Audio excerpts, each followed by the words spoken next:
First thing I'd like to do for your benefit and consideration is to share with you a definition of what fair school funding is defined as being. We need a common definition of what fair funding is.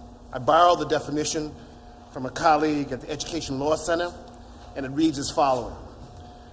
Fair school funding is defined as a state finance system that provides a sufficient level of funding to ensure equality of educational opportunity, with funding distributed to districts within the state to account for additional needs generated by student poverty.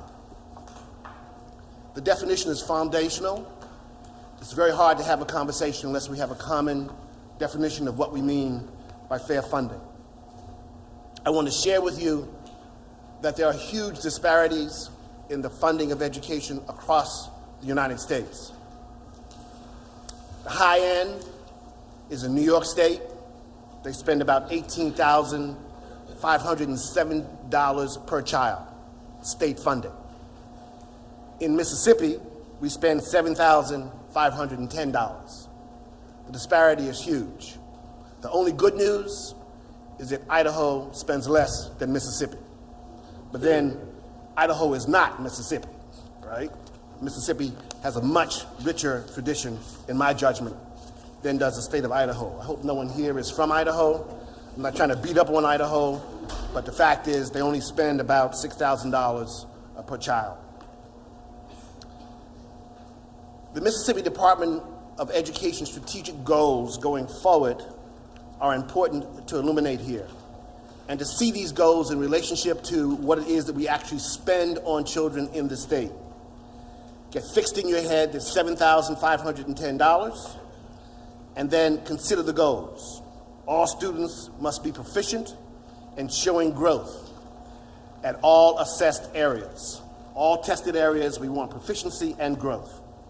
Second goal, agreed to by the Department of Education, every student graduates from high school and is ready for college and career. Third goal, every child has access to a high-quality early childhood program.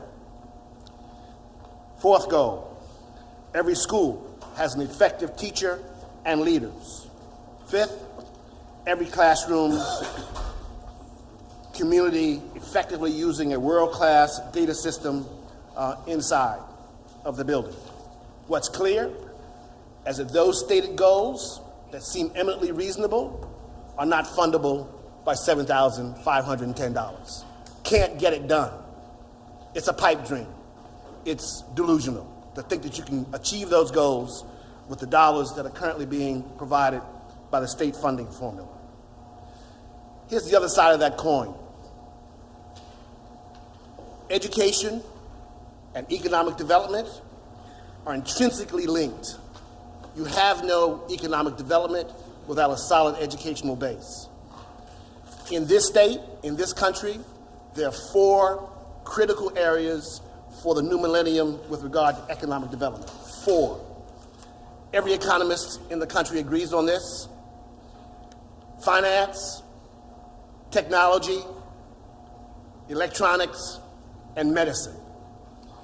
Funding currently in the formula does not prepare a human capacity, development to take advantage of these opportunities that are emerging economic opportunities for the state.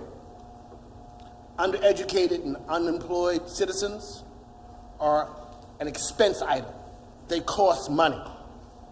The issue is whether you're ready to pay now or whether you're going to pay later. You don't educate for the new economic opportunities, you will pay later. If you were to make a new middle class for the state of Mississippi, what would you do is the question. What would a new middle class look like? How would you prepare a new middle class?